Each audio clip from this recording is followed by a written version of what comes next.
بھی ہے نوجوان مسلم، تدبر بھی کیا تو نے، وہ کیا گردوں تو جس کا ہے ایک ٹوٹا ہوا تارا، تجھے اس قوم نے پالا ہے آغوش محبت میں، کچل ڈالا تھا جس نے پاؤں میں تاجے سرے دارا، تجھے آبا سے نسبت ہو نہیں سکتی، تو گفتار وہ کردار تو ساتھ۔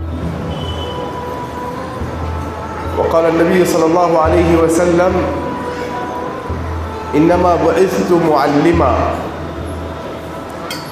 مدرسے محمدیہ کے ذمہ داران، بچوں کے سرپرست اور والدین، اور یہاں اسٹیج پر اور مجلس میں موجود علماء کرام، اور جن کے لیے یہ بزم اور یہ انجمن سجائی گئی ہے، میرے پیارے بھائیوں اور بہنوں، پیارے بچوں، السلام علیکم ورحمۃ اللہ وبرکاتہ۔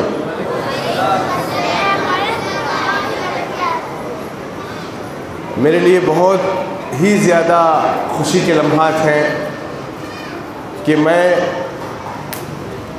ہمارا جو مستقبل ہے، ہمارا جو برائٹ فیوچر ہے، جن سے ہمیں مستقبل میں بہت امیدیں وابستہ ہیں، ان بچوں کے اس پروگرام میں شریک ہوں، اس لیے میں خوشیوں سے پھولے نہیں سما رہا ہوں۔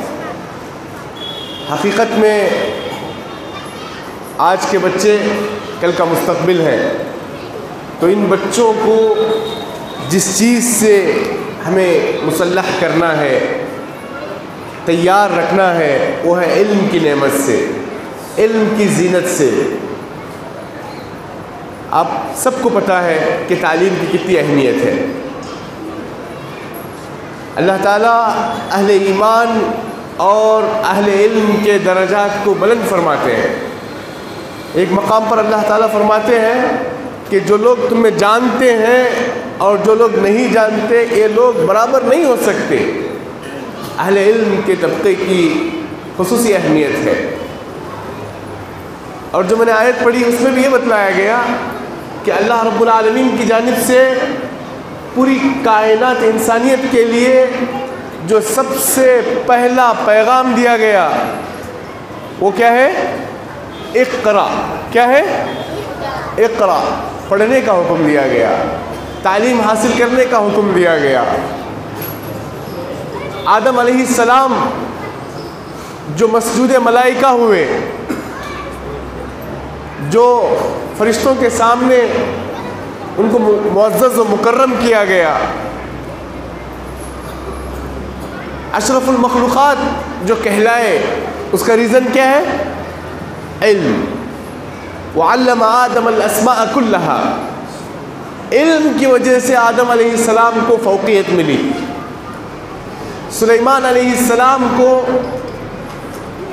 اللہ تعالیٰ نے بادشاہت آفر کی، دولت اختیار کرنے کے لیے کہا، اور اگر چاہو تو علم اختیار کرو۔ تو سلیمان علیہ السلام نے کس چیز کو اختیار کیا؟ علم۔ جب انہوں نے علم کو اختیار کیا تو دولت، بادشاہت، حکومت، سب کچھ علم کے تابعداری میں آ گئی۔ جنگ بدر کا مشہور واقعہ آپ کے علم میں ہوگا کہ جنگ بدر میں جو قیدی تھے، مکہ کے جو قیدی تھے، قریش کے، یہ قریش کے قیدی پڑھے لکھے تھے، مکہ کے لوگ بنسبت مدینے والوں کے پڑھے لکھے تھے۔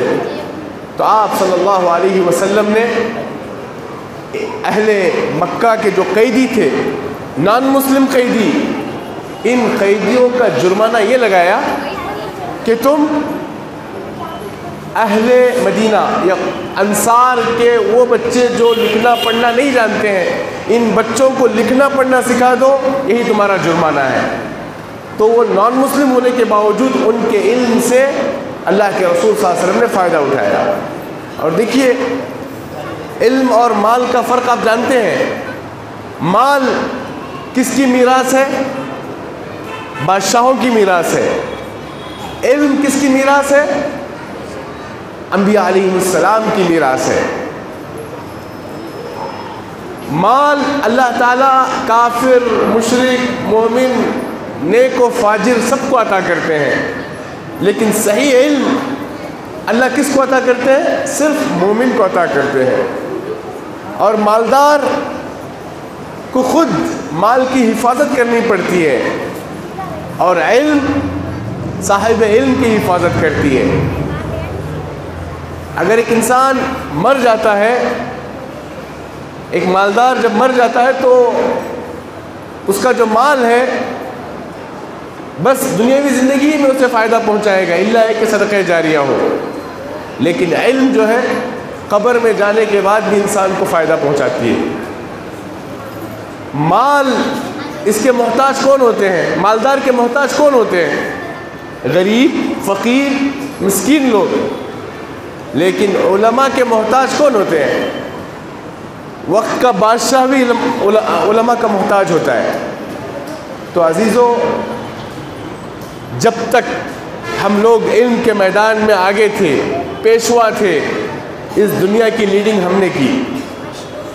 سلطنت دہلی علم کا مرکز تھا، اسپین علم کا قبلہ مانا جاتا تھا، بغداد، عراق، دور دور سے لوگ یہاں علم حاصل کرنے آتے تھے، قاہرہ، مصر، یہ علم کا مرکز مانا جاتا تھا۔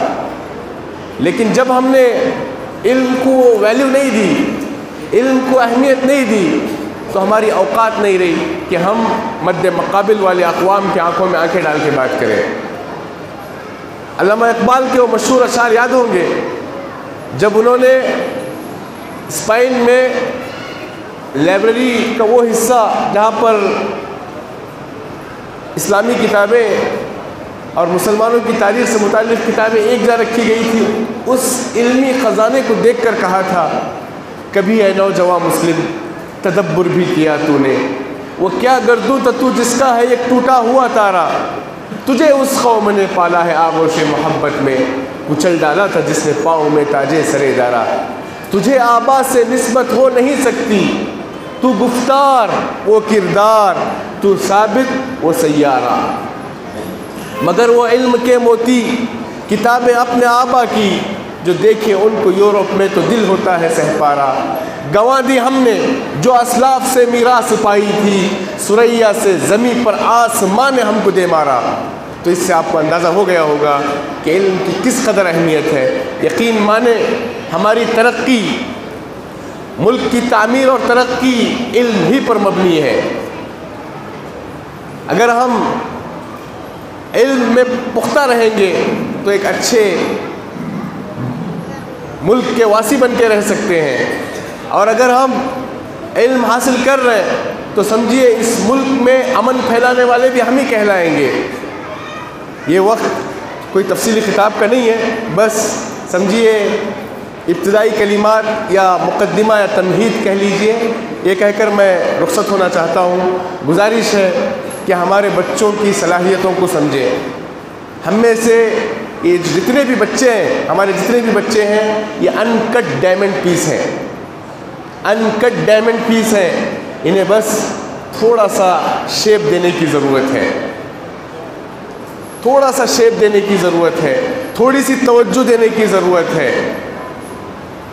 اگر ہم اس پر تھوڑی توجہ دیں گے تو انشاءاللہ نکھار آئے گا، بہتری آئے گی، اور آج بھی ہم بہت سے ایسے محاذ میدان یہ سمجھتے ہیں کہ وہ ہاتھ سے چھوٹ گئے، ایسی بات نہیں ہے، ان تمام میدانوں پر دوبارہ ہم حاوی ہو سکتے ہیں۔